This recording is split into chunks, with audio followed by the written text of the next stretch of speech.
Hey guys, we are pleased to say that we are associated with the Sophie Lancaster Foundation charity.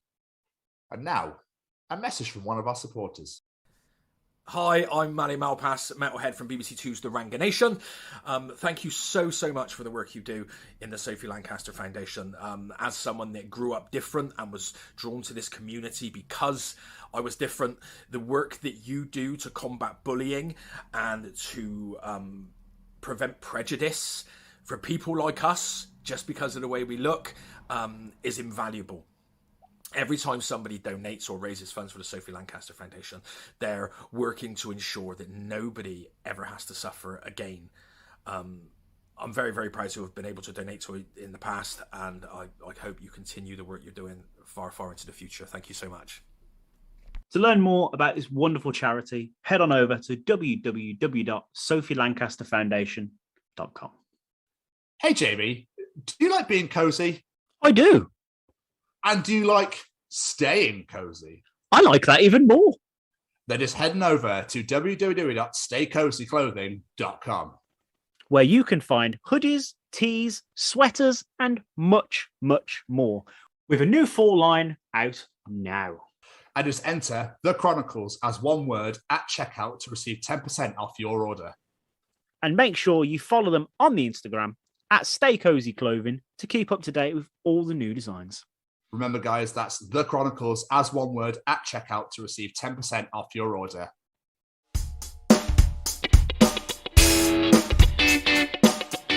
Hi, I'm Sarah Hughes, and you are listening to... What were you listening to? The Chronicles of Podcast with Tom and Jamie. The Chronicles of Podcast. Do. The Chronicles of Podcast with Tom and Jamie. Yeah. Oh my gosh, it's been recorded. Okay. How many of these have you done? None. You've done none? Really? None. No. Oh. Wow, really? Really, yeah. Well, I haven't really been able to have the time to do anything like this before, really. Because of having a child, or being a mum, yeah. Yeah. Being a mum and being a busy woman. Yes, very busy. Especially life just gets taken over once kids come into it. Definitely. So yeah. I don't know, it's nice to be able to be like, should I go to the cinema? Yeah, I think I will. Do you know what? Rub it in. Saturday, I might go to the pub or something, because I can. Just throwing that out there. I might go to a soft play. Oh, do you know what? That'd be banging. So you've got a reason to like play with stuff like that, though. Whereas it'd be weird if I did it. Yeah, you go down the slide and everything. Oh, why are you here? Oh, no reason. What's the sun over there? Yeah. Oh, shut up, Siri, you twat. Right. Sorry, Siri keeps like randomly saying it's because I got watch on and I keep bending my wrist, so every time it pushes it and I start talking, he's like, "There's nothing I can help you with there." Oh, no. Like, all right, cool, no worries, mate. Maybe Cheers Siri for that. wants to join the conversation. I mean, he has been on the show, so technically, yeah. So we interviewed the guy that did the original voice of Siri. So yes, technically he has. Wow. Yeah, so technically he has been. So yeah, you're welcome to the list. What's he doing now then? He's a radio host now. Oh. Yeah, and he does like public speaking and stuff like that. Yeah. And he's like, I'm the voice of Siri. The Chronicles of John Briggs, first episode. Make sure you go check it out, everybody. Yeah, because everyone watches us on YouTube, won't they? So like, hi YouTube, how's it going? How is everybody? You all right? So, right, let's get down to it. Sarah, basically what happens is Jamie's going to produce a beautiful little introduction, and then we are going to absolutely bombard the living shit out of you with questions. Okay. Okay? I'm ready. It's not as intimidating as he makes it sound. Don't worry. Oh, he's good cop. I like that. Right, let's go. Ladies and gentlemen, today we have a very special and very inspiring guest with us. I discovered today's guest after seeing a very eye-opening news article about a woman who gave up her minimum wage job to follow her dreams.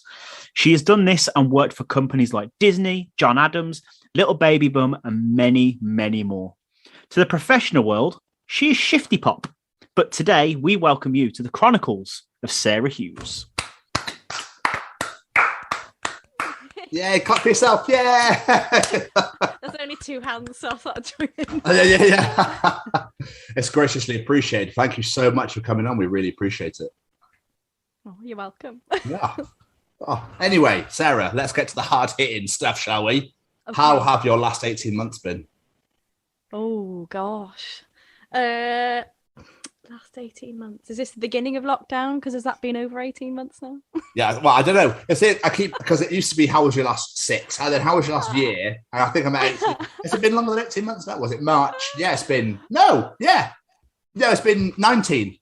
I better change that. So you caught me out there. Oh my gosh. Didn't mean to pick that. That's absolutely, no, don't worry. Don't apologise. You're all good. I'm trying to think. I literally can't remember the last 18 months. It's weird. It's like a blur, isn't it?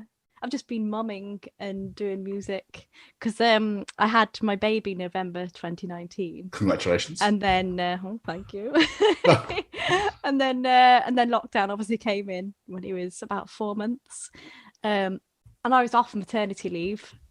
So I was juggling having the baby and doing my jingles and all my work. It's just like, oh my gosh. But I'm glad it's over now. I'm glad all that horrific staying in the house is out the way because I like going out, honestly. I know, because obviously for your child, it must be weird because they'd be used to being in all the time. So now that they're going out. He knew the delivery man by name, I think. Really? That's amazing. Omar. It's Omar. It's like, I haven't seen his grandparents for months, but there's Omar. I love the fact you remember his name as well. That's even better. Well, he did come a lot because we did. Well, all you could do was order stuff off Amazon. That's very true. Yeah. I find the world's becoming a lot lazier now because obviously everyone wants same day delivery stuff. So now if it's back open again, it's like, well, can I have this now? Yeah. So obviously when I make stuff for work and make stuff up, it takes a week, and they're like, well, can I have it now? It's like, well, no. No one waits anymore, do they? Nope. Why would you wait? It's all impulse buys. That's why you need like half the stuff you buy. You forget like a week later. There wasn't that story about people that bought loads of puppies and then once lockdown had like lifted, no one wanted them anymore. Oh. Did you all see that story? That's really sad. Did no one see that story? People bought lockdown puppies because they bought dogs so they could walk dogs. Then once the lockdown was lifted, they just sold them on. Or abandoned stuff. It's rubbish. That's so mean. I wouldn't want a dog, to be honest. They are a lot of work. How could you want a dog? Just adopt and get one that's older. Oh, I couldn't. But now I've got a child, I think I will never have a pet ever again. Really? A rabbit was enough, yeah. Oh, cool. Yeah, honestly, a rabbit was... Well, they were good. And then the baby came and you're like, oh my gosh. The baby will be crying and then stop crying. You've got 5 minutes and then they're snoring at the bars. Let me out. Oh God. Leave me alone. I just want to sleep. That's all I want is sleep. You'd be like, you'd have your time off, be like, gotta walk the dog now. Oh yeah, of course. Okay. All right. As much as I can't stand my cat, they are the ideal pets when you've got kids because they just do their own thing. They just hate you, don't they? Mine especially does hate me. Yes. Yeah. Humans. No, I'm fine, thank you. Don't lick my ass over here, thank you. So, Mrs. ShiftyPop, take us back to the start. Was music and songs always the plan for your career, or was it just something that happened? I didn't know, when I was in school, I really liked doing music, so I did my GCSE music. I couldn't really read it, and I didn't like classical music or anything like that, but I had to slave through that GCSE until A-levels, which I did music technology. But I didn't think I'd ever get a job in it because people are always out, oh, you never get a job in music, you won't get any money from it. Because, well, back then I suppose it was all like pop stars and, YouTube hadn't properly hit. Because this was, when did I leave? When did I do GCSE? It was like, oh God. I started secondary school in 2002. Yeah, 2008, 2007. I think everything was just starting up then. I didn't think... Wow. I liked writing music and playing the guitar and singing. And I don't know. I just did it as a hobby, I suppose, and then went to uni, did creative sound and music. Not once did I think what I wanted to do after university, which I'm glad that I had the mindset not to think about after, because I kind of lived in the university life in the now.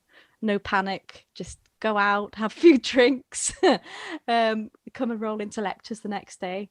But I really did enjoy my uni days, and then left, and then I was on job seekers for like, how long? 5 months. Felt like forever, literally. It's mental, isn't it? Because everyone always says with the degrees and stuff that it's like, oh yeah, you'll get a job after university, blah, blah, blah. That's what degrees are for.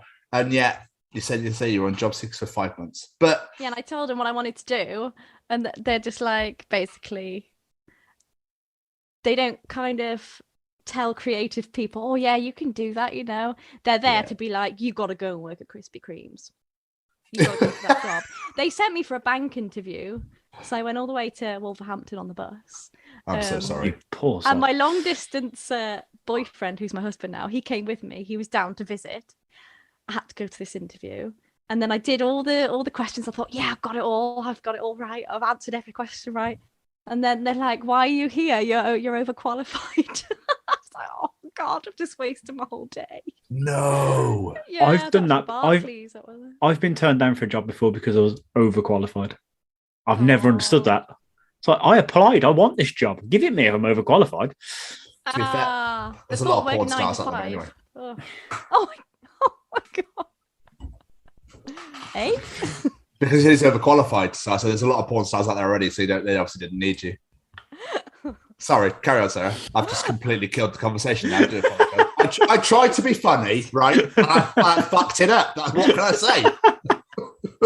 It was like a hard-hitting like statement. I was just like, did I just hear that right? Yeah. Oh my God. Absolutely. I'm just kind of relieved it was aimed at me because I didn't catch it was aimed at me. I was like, what are you saying? Definitely not me. No, I was just. Do you know what? I'll just. Maybe he's hiding a secret life here. You don't know what's in that cupboard behind him. I was going to say, should I go sit in the corner? Should I just go and... I'll go think... Cupboard. So where did your passion for music come from then?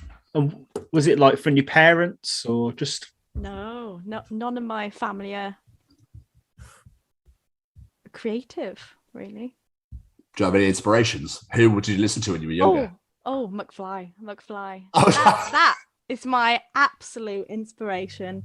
I can't tell you how much joy McFly brings to me.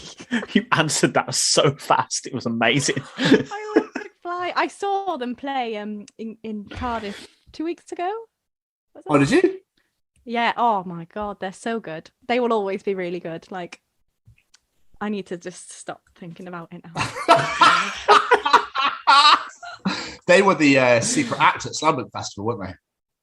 I have no idea. I'm a mum now. I don't go to those things. There's like a big all-day like weekend, but that's just all-day festivals. And yeah, McFly were the secret act. I was meant to go, but I couldn't get home. So you missed out. Yeah, I really missed out. My mate texted me going, "Look, oh my fucking!" And I was like, "Oh, you bastard!" Oh my God. Because Busted were the secret act before the pandemic. Busted aren't as good as McFly.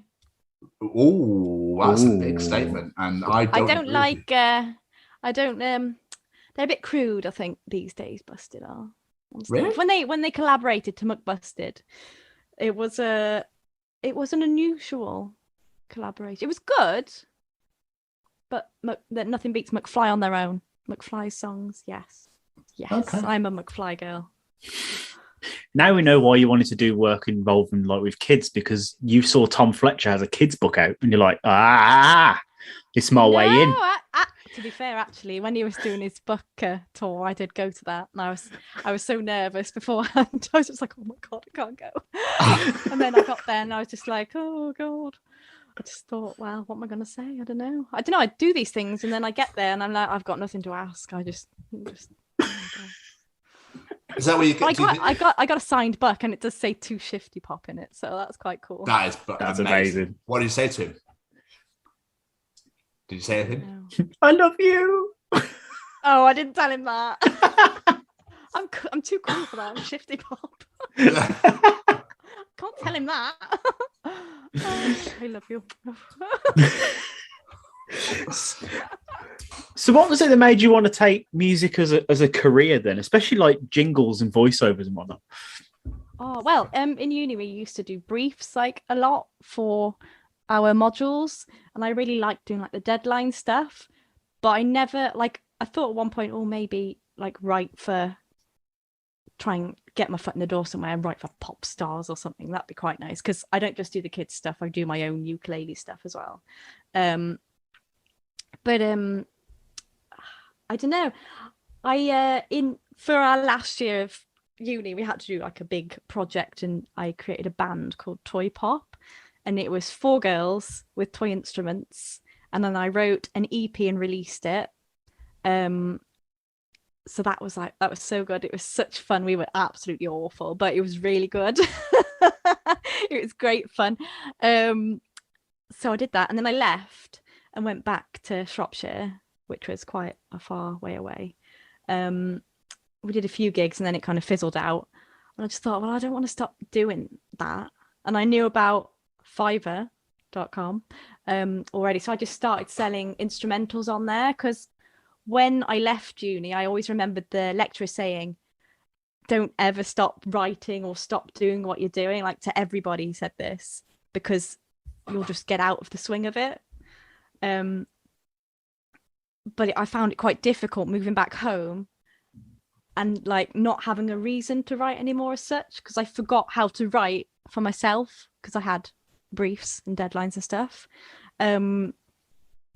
So I just thought, well, I'll do a bit on Fiverr. And then at that point when I started, I was working in a cinema, which was part-time. I didn't have much money from that at all. I had my debts, and I just started up on Fiverr, and bought a microphone with my first lot of money, my first 80 quid, and went on from there, really.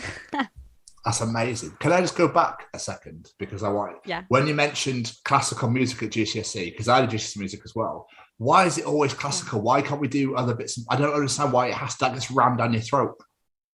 Oh, I know. I remember they'd be like, oh, it's a songwriting section. But I'd got my guitar, so I could use that to write stuff with. And I was thinking, I hadn't really written anything before. But I was using... It's so funny. I had got nothing at home to record anything with. I was using like an old camera. Yeah. And I was recording with the audio on an old camera. And then I was putting it into Audacity. Have you heard of Audacity? Yeah. And I was putting it into there, making all the tracks. And I remember thinking, this is awesome. This sounds great. But actually, thinking back, it sounded awful. The quality was really bad. But I was so proud of my work back then. But I've turned into such a perfectionist now. If I did something like that, I'd be like, Christ. Well, I mean, this is your career.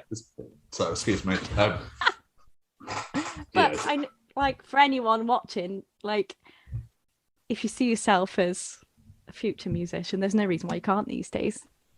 Exactly. Just keep going. Unless you are that bad, then you could be on YouTube being a really bad singer or something. I'm sure you'd get views. I was terrified you're going to start slagging off Audacity then, because I was like, that's what I used to edit the show. Is it what you used to edit the show? Yeah. I thought it'd gone by now. No. It's a great bit of free kit, to be fair. I don't pay for things. I'm cheap. Audacity's fab, but the only thing is I do a lot of arrangement, and I input on Logic now. I don't record as much as I used to, like ukulele guitar wise. I just kind of use samples and create a full track with as many instruments as you want. And they actually sound real now. They used to sound really midified, like terrible. But it's your old toy pop band. Is that on Spotify or anywhere anyone can listen to it at all? It's on my SoundCloud actually. Okay. Let me have a look. On my SoundCloud, soundcloud.com/ShiftyPop. And if you go down, you'll find like the old album and the old EP. The EP, like, because I did that with the band, the album was just me and the other singer in the band, Isabel, who is my Bezzy friend. Yeah, I really like the way that I did the EP, and you'll hear the difference of recording the live instruments together and then me having the backing track rather than just making a backing track for the album. There's something about it, and if I was to write like that again, I wouldn't know how to do it, because it was just like, you know how you go through phases of the ways you write things? It's really, I don't know, it just brings back a lot of happy times. Oh, that's lush. Were they all original tracks or did you do some covers? Yes. No, original. Amazing. Absolutely amazing. Yeah. Previously, you had quite an array of jobs previous to what you do now. How fast do you have to pack eggs? Oh my God. Right. So absolutely stunk in there. I can imagine. God. It was horrific. Oh, and if they were shoveling out the poo on the weekend and you were in there like that, they wouldn't send you in now without a mask on, would they? But I was there without a mask, breathing in all this crap. And then all the eggs come down on the conveyor belt. And and then one day, like, I can't say what happened. Why? Yes, you can. Yes, you can.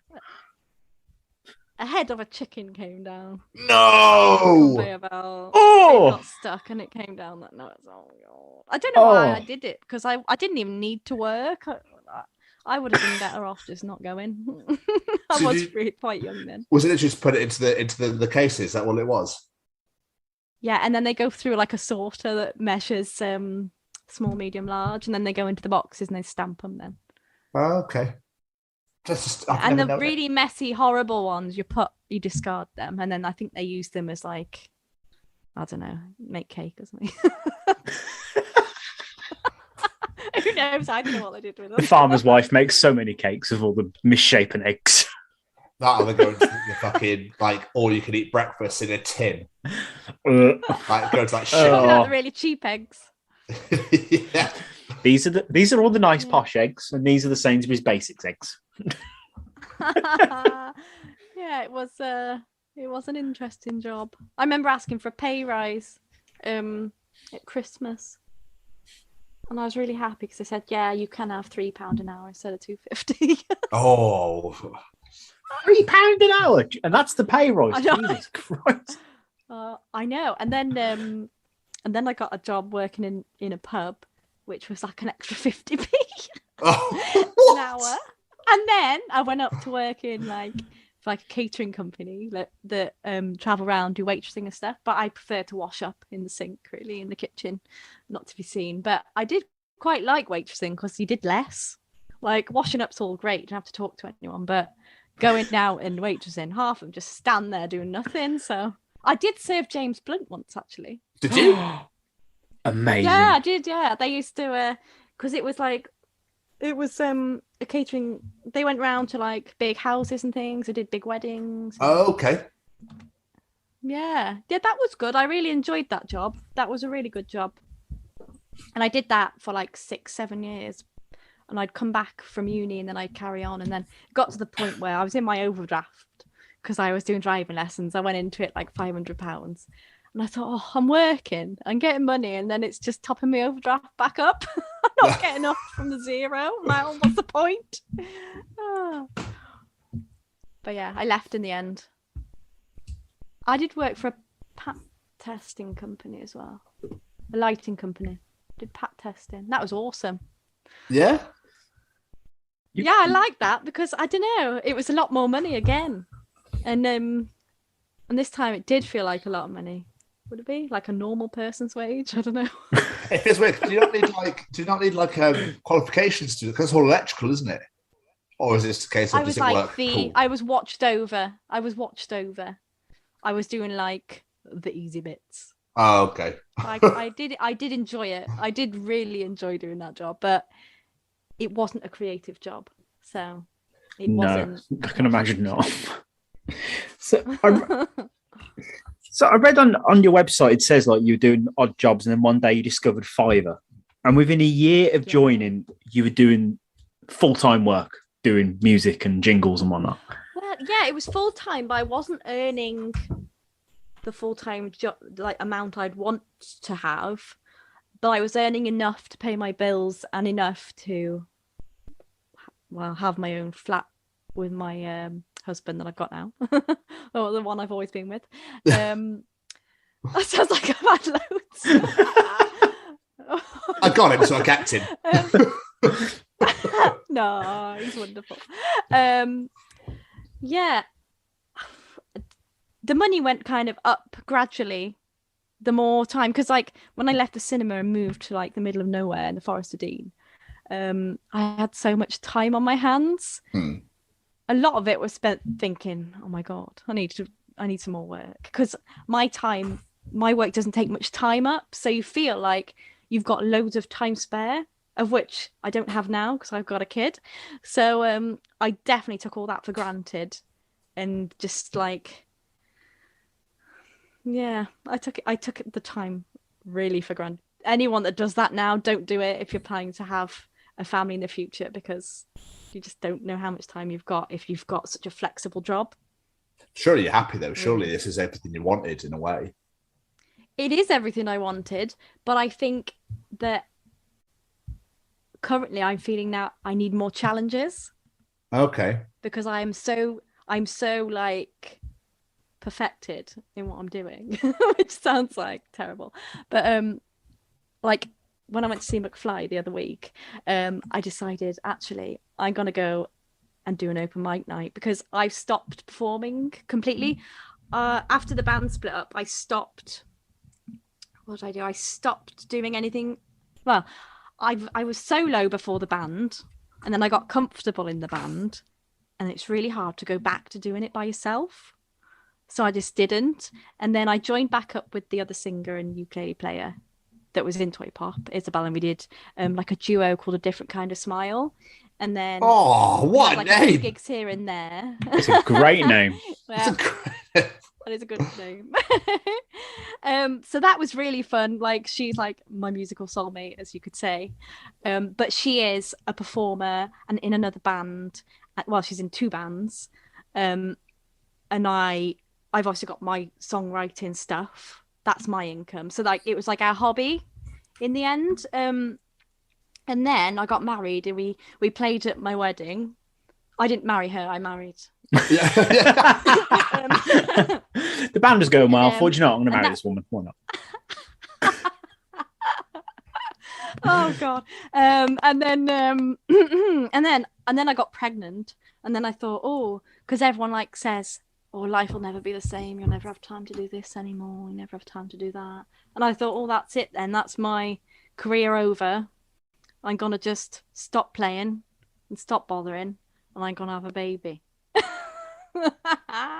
But I've now decided I'm missing it. So I'm going to be going to an open mic night on Sunday. Yes! I'm doing it on my own for the first time since, oh gosh, I must have been 18, 19. Now I'm 30, 31 next month. So the time has come to come back. And I'm hoping that all of this, you know, all my job and everything hopefully gives me the confidence to actually believe in myself that I can do this. I mean, come on. Look at what you do. Of course you can. There's no doubt about it. That's amazing, though. Though it does take a lot of guts to get up and do that. But I'm terrible with like lyrics. I never remember lyrics ever. So I've literally got my got my lyrics ready. But no one judges you at an open mic night, so because you're not being paid. So, and I'm extremely perfectionist, and if I was paid and I didn't do a very good job, I'd be really annoyed. So you'll smash it out the park. No doubt at all. You will absolutely nail it. So when you said you get oh my god. So when you said you gave in these jobs to concentrate on doing this work full time, what did your family think and your husband want? Were they really supportive? They're like, what are you thinking? What, don't be daft. I don't think anyone ever thought that it would become an actual job. but they certainly know it is now. I'd be like, have you made enough this month? Every month for like years. And then it'd be like, oh yeah, I've made enough. But it's the saving for the tax is the hard bit, because once you go self-employed and then you find out you've got to pay tax up front that year for the next year, once you've done well, you're like, oh crap, I need to save money up, like more money. It took me about 5 years to get straight and just put that money into a pot. Like I was straight, I'd pay my tax, but I'd be like, oh, am I going to make enough this month to add it up into the pot and pay it off? But now I'm ahead, which is good. And that's, I suppose, having a baby made me think I need to sort myself out with that, really. Because it's so easy to just spend your money when it's there. But you've got so much to take out. Student loans, national insurance. Yeah, I just love spending money. So obviously you were doing full-blown songs and stuff, you're in bands and everything, so how'd you get into jingles? Oh, so I just knew I was really good at writing catchy songs, because when I was in uni I wrote this song called Party. Okay. And everyone in Newport Uni knew this song, and they'd all sing it to me when I was out, and it was like, I'm going to a party, a P-A-R-T-Y, I'm going to a party. And everyone would just like chant it in uni, and I thought, that's cool. And then there was another song I did that they'd chant, and it was called Crazy. But then I thought, jingles, that could be my thing. Because all you need to do is the catchy bit. Like, I don't mind writing like full songs, but my favourite part is the catchy bit. So, miserable song. No one's going to remember a miserable song with a chorus, are they? They always remember a happy, bright, catchy jingle. And if you write a happy, catchy jingle, you're obviously going to have a happy self, aren't you, really? Absolutely. You are your music. I love that. I was going to say, because all your songs and your jingles, they're all happy, bouncy, like all your artwork is like bright colours, happy, bouncy. It's like, I love it. Yeah. It's amazing. It must have felt incredible to have people chant your songs. I get bored. Oh, it was awesome. It was quite good. I thought, oh my God, stop it, but I'm loving it.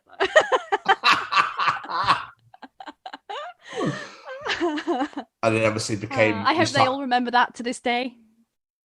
Oh, well, we'll soon find. I'm sure we'll find out at some point. I'm sure you're not in connection with anyone either. You could be like, because everybody's still saying, I'll pop down and check out what's going on. I get the odd people from uni being like, oh, is this you? And it's like a little baby bum wheels on the bus. I'm like, oh yeah, like it's me. That's awful. It's like I was just starting out then, and I was awful. Literally, writing jingles for so long has taught me, well, it's good because I can write the music to suit my voice rather than like, oh, I'm trying to hit this note and it's too high and my voice sounds awful now. And then if you write it in the key that suits you, you sound awesome every time. That's clever. Well, I'm like happy that. with it anyway. Like, yeah, I do think it's a lot with going with the key that suits you, really. Incredible. And now you're doing adverts and educational sing-alongs and stuff and everything. Yeah, and a lot of baby group stuff. I was thinking like it'd be awesome to do my own baby group, but I haven't got the patience. I'm a really impatient person, and I just know, like, maybe that's when I'm old or something. I'll do that. I don't know. I like loads of stuff. You know, I was thinking the other day, I'm missing something. So I've got a zip line booked in now for my birthday off my friend. Oh, no way. I'm really excited to do that. Yeah. I've just got one of those minds that I need to do this, and I need results quick. You know. Get it done. Someone orders a jingle. Before I had my son, I would literally do it within 24 hours because I hate a list being there to do. Okay. And then I had him, and I found it really hard, thinking I've got some work to do, but I'm too tired to do it. Or he's not going to sleep tonight. He's not going to bed till 10. Since he went into nursery, it was a lot easier. he's in 2.5 days a week now. But going from 1.5 days to 2 days to 2.5 days, 2.5 days is absolutely perfect to keep on top of the house, do my work, go shopping, go for coffee. But yeah, I forgot what I was talking about now. That's fine. I was just talking about how you've been on like adverts and stuff, and you get to do educational sing-alongs and that sort of thing. Oh yeah, so I was thinking, like if I was to do like a baby group, I think I'd find it hard, like waiting for the next time. I don't know. It could definitely be something for the future as a side thing, I think. That'd be quite cool. Like, So a lot of your work is based around kids, though, like Tom was saying with the baby songs and the kids adverts and stuff like that. Was that something you wanted, like, to encourage for stuff for kids, or is it just sort of happened that these people approached you?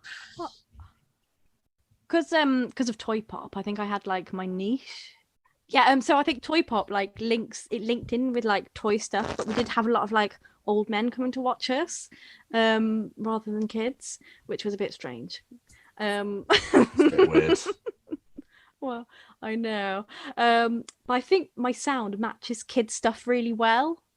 Like I did Britain's Got Talent one year. And we got through Really? the stages. They didn't put us on though. This was like the Toy Pop before the final Toy Pop, because I was creating it for my thingy. I went through members and then got to my final members in the end that it worked with. Oh God, that was that was one hell of a.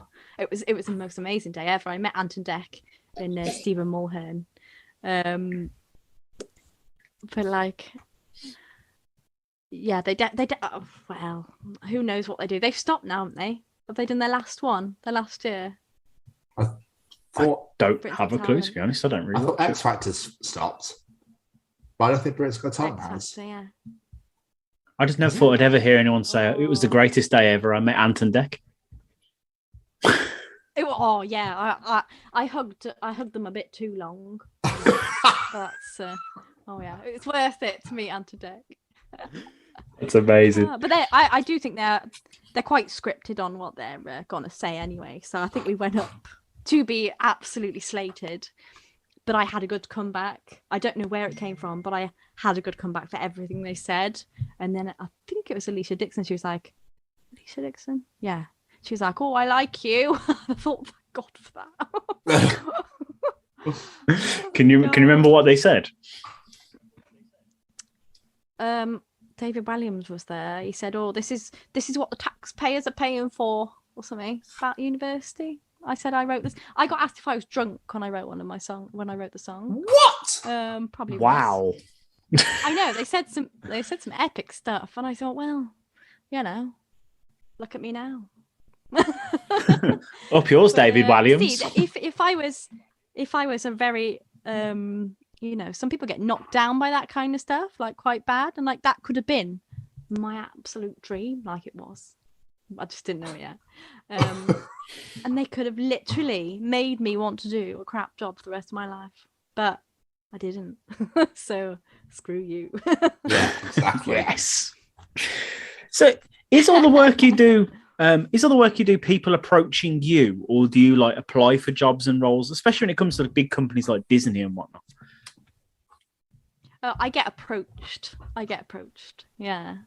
I do quite.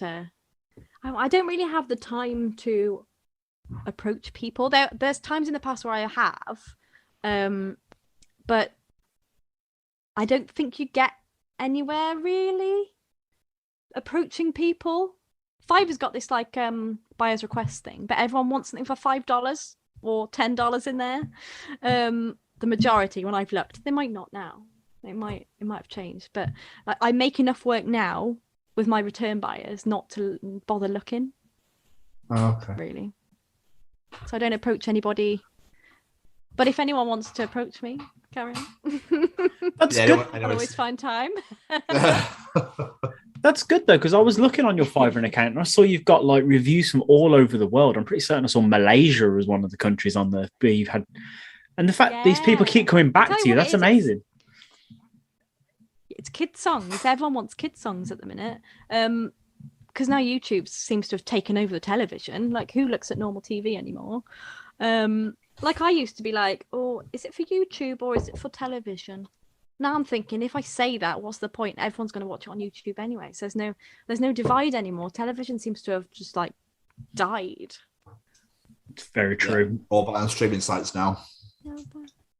It's like video killed the radio star. YouTube killed the TV star. So you've Someone covered. needs to write a song about this. Yeah, absolutely. There you go. There's another one. You're on it. Don't tell anybody. We won't. This won't be out for a while anyway, so you're fine. You've covered the best Lion King song ever. Right? I love doing that. Oh my god, my haircut was awful. That's not that bad. That wasn't what I went to. I was just like, I just can't wait to be king. Did you see the video? Oh, there's a video of it. Yeah, I watched it. There's a video. It's terrible. Oh, it's not, how old was I then? I was 22 then. 21, 22. I mean, I do quite like that. Yeah, that's my favourite song. I love Lion King. Yes. It's a bag. Aladdin is the all-time best Disney film, but Lion King is definitely up there. Is there any other Disney songs that you wanted to cover and that you haven't done yet that you want to do? Oh. Well, you should do. Disney songs. There's so many. I don't know. No, I'm not sure. I don't know. I haven't covered songs for so long now because I'm writing all the time and I've only just started writing my own stuff again. I don't literally find the time to cover a song. But if I was to, I don't know. I think I've covered my favourite one. Get it in your set list for open mic. People love it. Oh yeah. Yeah, I might do that actually. That's like a little hidden gem that's just sat there. Yeah, because I find that actually matches my voice really well. I think me and Simba have the same pitch, like got the same vocal range. I do feel that in a past life I could have been Simba. There you go. I agree. So, with your work, especially in voiceover stuff, how much creative freedom do you get, or is it different for different clients? Some people are like, I want you to say this.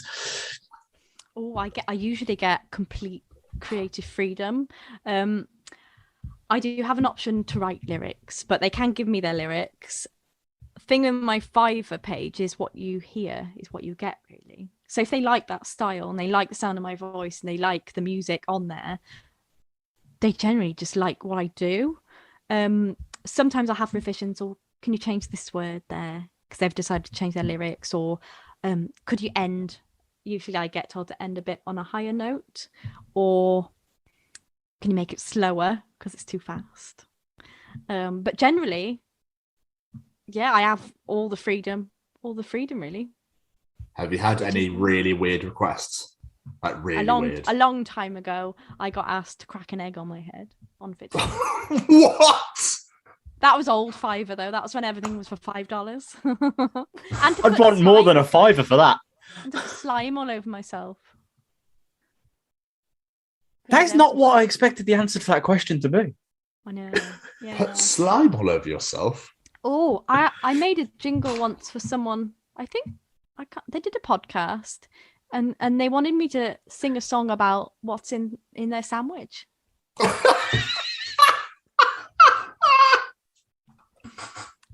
I want to hear that. I can't think how it went now, but I will find it for you. It's really good actually. I quite like please. it. I would know. It's incredible. Yeah, that was a good one like that.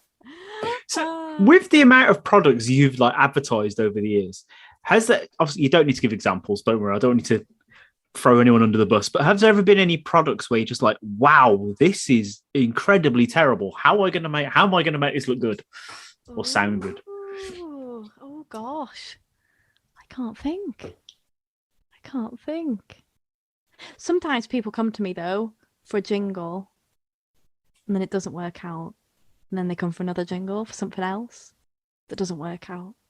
And then something else that doesn't work out. So on the flip side of that though, has anyone ever hired you for a product and you'd be like, Hey, this is really good. I'm going to buy one of these. Oh, I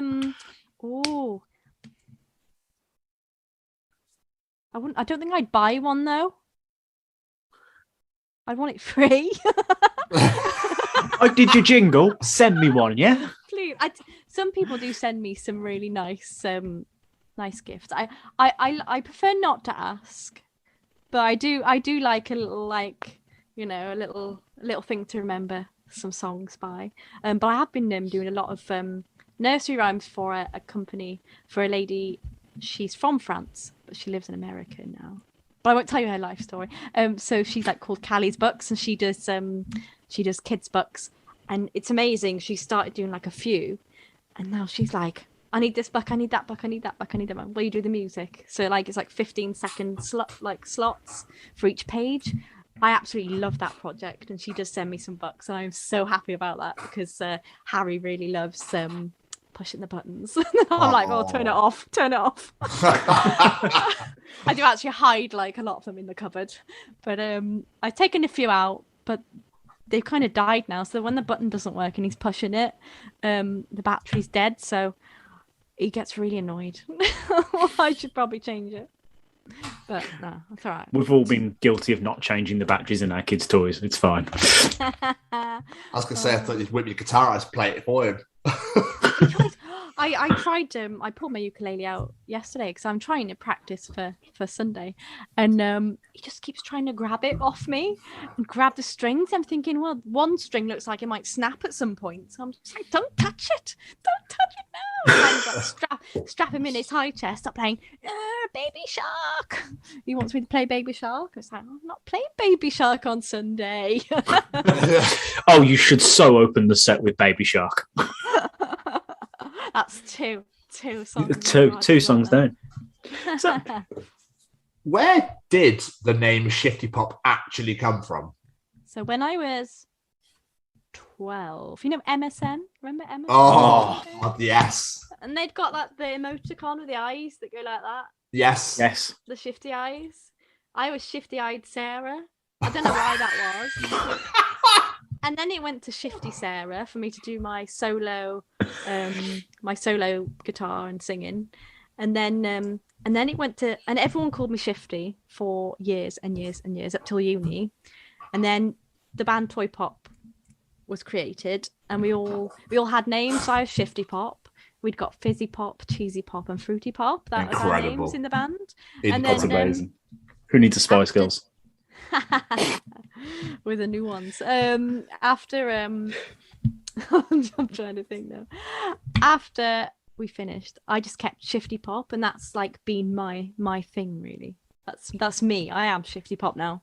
But no one calls me Shifty anymore, which is really sad. But well, I suppose the lead singer of Crazy Town would probably get pissed off if they did. Because his name was Shifty, wasn't it? Yeah. The lead singer of Crazy, you know, the guy from Crazy Town with the blonde spiky hair, the tattoos. What year was he called Shifty? I don't know. He released an album. He's called himself Shifty. When was Butterfly out? That was years ago, wasn't it? So from before then. I want to say 2005. I can't remember now. Oh well. It was a long time ago. I've got a better name. Yeah. You've got a business card, so we can do one. I got lots. I've got 100.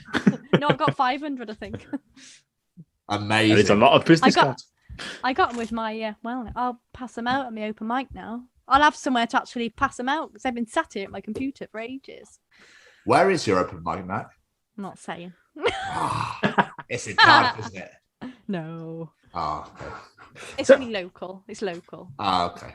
I love the fact that you asked where the name Shifty Pop come from. That was the next question on my sheet. He's in my brain. We've worked together for too long. We know this. So I mentioned in my intro, I discovered you from a news article from the Daily Mail in 2019. Yeah. How did that come about? Did they just approach you out of the blue? Yeah, I suppose they did, yeah. Yeah, and I was on Lad Bible as well. And everyone, oh my God. So the article, like, yeah, they do blow things up a little bit, these journalists and all that. But I had people saying, like, people from uni were seeing it on Lad Bible and they were going, oh, I knew her in uni. I thought she was weird. Jokes on me now. That's what I said. It was like everyone knew me as like, well, I was always out having a laugh and getting drunk and just writing songs all day. Like I was living my dream really. But no one thought writing music with toy instruments was ever going to get me anywhere. And it did. It's amazing. Look at that article completely. That was why I emailed you. I read that article and was like, this is a story. I need to speak to this woman. This is amazing. Yeah. It was funny because I was pregnant at the time when all the articles blew up. But around that time, like I was earning more and more and more, which was good really because my maternity, I was going off on maternity in the November, of which didn't last very long because you got to like save your money up now really because you get your maternity pay but it's not going to cover much at all. So I was doing my back to work days. You get 10 back to work days and then you've got to go back normal then. But that was quite stressful. I think that I don't know, something needs to be done about self-employment maternity because, well, I don't know, it just does. It's me being political. That's fine, because I was going to say, Sarah, it all starts at the top and no one wants the fucking Tories around. So, here he goes. We won't get political in this show, but I cannot fucking stand them. Anyway. Awkward. So did that news article help get you actually more work though? No, it had loads of people were like messaging me saying, "Oh, I want to do what you're doing."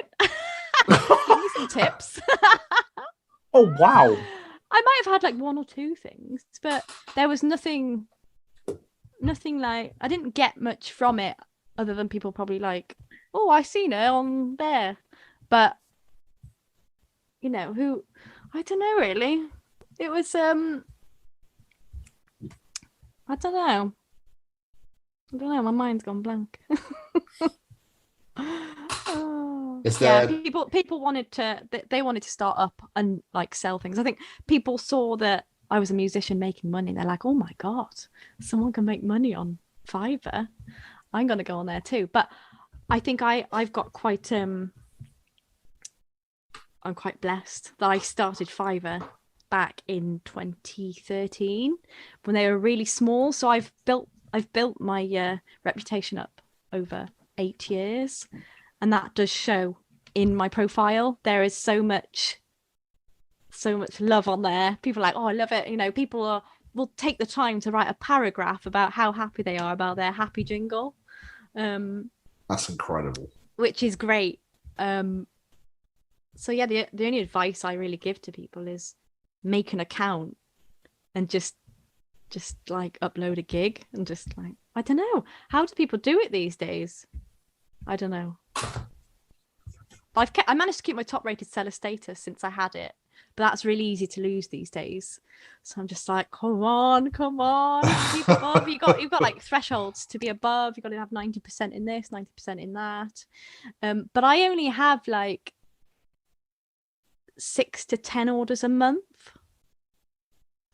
And if say I had a cancellation and I didn't have 10 orders, I'm going to drop automatically with one cancellation below 90. So I've got to be very, very careful of what I accept. I mean, someone the other day, they sent me a script and I didn't read it properly. I said, yeah, I'll do that for so much amount. And then I read it. And then they wanted me to say that they can use my voice in any way they want. And I thought, heck, like I'm going to have to risk my status to cancel this because I didn't read it properly before I accepted and sent the gig thing. Why didn't you read it? I can't do that. I wasn't going to read that. They could put my voice anywhere. They could say I said something I didn't. That's what I mean, but that's what see because if you don't read that, that's how they do it, don't they? They make it massively long and then they hide stuff in between. Thing at the top, yeah. And I thought, no, I can't do that, so I didn't do that. Bastards! Oh God, I wonder what they were trying to get you to do. Well, it was a kids thing that they might have wanted to just use my buy my voice for that lot and then like morph it into like saying other stuff for kids stuff, but then you don't know because you've just signed it for anything. So yeah, so I didn't. Yeah, no. I had a previous guest actually, and now friend of the show. He is an actor, and he did some modeling. And then when a guy made him sign the contract, he put his thumb over that he could use the images in any way, in anywhere, any way he wants, and he'll make no money out of it. And he didn't see it; he signed it. Yeah, you got to be really careful with with that. You got to be so careful. Oh. So always read, Sarah. Always read it. I'm terrible at reading instructions and stuff. I'm just like, oh god, but I've really got to read this. To be fair, how many of us see that T's and C's thing pop up and it's like scroll? Oh, yeah, I accept with it. With the iPhone, like, I'm not going to live without my iPhone. I'm not going to say no. Yeah. Oh, I don't agree. I'm going to throw it in the bin or spend 5 weeks reading what they've put. No, that's fair. It's fair. That's fair. I don't have the time for that. Is there anything coming up? Is there anything that you've always wanted to do that you haven't done within what you do? So, like, is there any like dream person to work for or songs to do or anything like that at all? Not really. No, I'm happy with what I'm doing. Like what I'm doing at the minute. But I think my dream now is to perform more, because it's like a different happiness, a different like bucket to fill. And I used to be the happiest when I would have a gig to look forward to, or, you know, just being there with other people that do it and chatting to people and going out and socializing. And that's what I'm aiming at next. For a while, I thought, oh God, no, I can't be bothered to do that because this is so easy to make money from. But it'd be nice because I won't be trying to make money from performing. I'm already making my money. I'll be performing because that's what I like to do, and then there's no pressure. So. Nice. Well, hopefully it all goes well. I hope Sunday goes well anyway. I hope so. It will. I'm excited, I think. I'm in a good mindset for it, I think. You'll smash it out of the park. I'm hoping to receive an email on Monday saying that went amazing. Baby Shark went over incredible with the crowd. So, before we start wrapping up, I did want to talk to you about your YouTube channel. We have like hinted at it slightly. So you use this as like somewhere to post all your own full-length songs that you write, and I especially loved It'll Be Okay. I had listened to that one earlier. It's really sweet, really good song. Have you ever wanted to like record an album of these sort of songs? I did an album of some of my songs a little while ago. I haven't bothered paying for it to go up again because I don't know why I didn't. I just thought, oh, it's been up now for a year. I'll just drop it down now. But it's on my SoundCloud, the ShiftyPop album. But the new songs I found since I had a baby, they've changed a lot.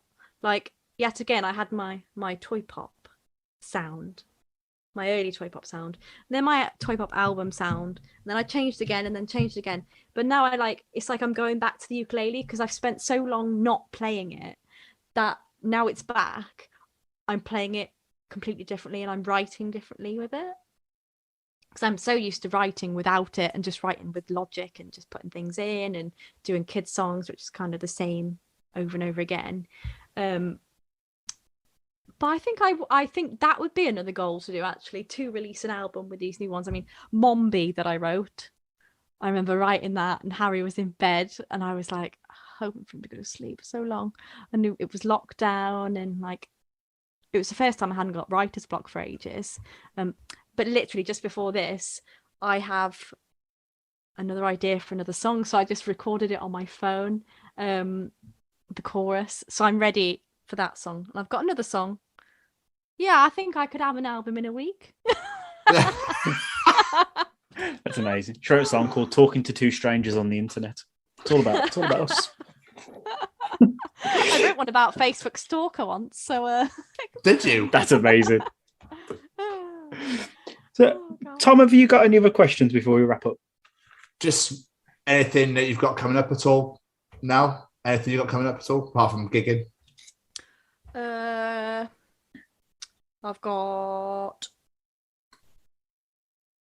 That you can talk about, of course. My birthday coming up. Hey! No, I haven't really got anything coming up other than the open mic night. And if that goes well, I expect I will get very addicted and then start booking in a lot more. So Beautiful. So watch this space, really. Done.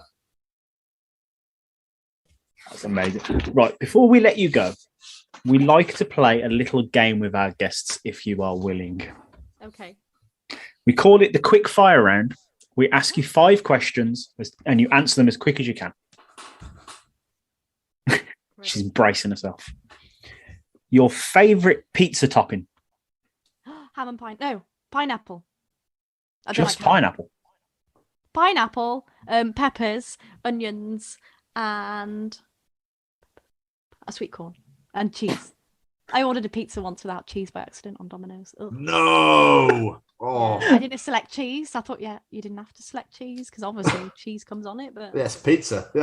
You would expect it to just come automatically. I called him up and said, I don't know what's happened. The pizza's come without cheese. And then they sent me another one with the same topping with like so much cheese on. And then ever since I've selected extra cheese and it's never as thick. Oh. Amazing. That was the best pizza I ever had. Right, next. That's basically your Domino's going, oh, she wants cheese, does she? I'll make sure she's got cheese. The first ever concert you went to? McFly Wonderland Tour. Amazing. Birmingham, NEC. Back when it was actually still called the NEC. Yeah. Well, it's not. It It's not anymore. changes all the time. I think it's the Utilita Arena or something now. Ah, What is your favourite snack food? favorite snack. Favorite snack. I tried a show nut the other day. I think that's my favorite thing now, but I don't think I should snack on them. What's a show nut? It's like a show bun with like a caramel like icing. on top. And I think it tasted like cheesecake in the middle, and it was round like a donut. It was in Cafe Nero. I do think try the caramel one. It's fantastic, but don't snack on it because I expect it's very high in calories. It will just come down with a case of the diabetes if you snack on those things all the time, I imagine. I think so. I don't have any actual snacks that I could think that are my favourite. Who would play you in the movie of your life? Anna Kendrick. Yes. She's awesome. Awesome. With the way she is in Pitch Perfect and the music and the way you do, I could see that. I love it. Yes. I could easily see that, to be fair. Yes. And I don't think anybody has ever answered that question that fast. No. I just know she is the one. She is I awesome. watch her and I think, I want that life. I want to be in Pitch Perfect. I do love Anna Kendrick, to be fair, so it's fair. And the last one is, if you could go back in time and speak to the younger version of yourself, what piece of advice would you give them? If I could tell my younger self something, I would say, don't worry about the future. Though I don't know if I was worrying about the future at the time. But it's all good. You still say it anyway. Good deal. Live your life. Yes. I did live my life, though. Basically, what you were doing, do it. It's great. Well, it all worked out. I like it. Yeah. Amazing. Sarah, That's thank you beautiful. so much. It's been a pleasure. We really appreciate your time. Thank you. It's been good. It's been good fun. Thank you very much. Thank you for coming on. Take care. Oh, thank you. Take care. Bye. Bye. Hi, I'm Frank Guglielmelli, and I'm the narrator for some wonderful audio dramas from Syscast, like Marty and Mars, Bounty Hunters, and a great part in Val Toby, with much more to come. You can find these programs on Spotify or wherever you listen to podcasts, or head over to our website, www.syscast.com. We are excited to announce that we are now affiliated with the Chronicles of Podcast with Tom and Jamie.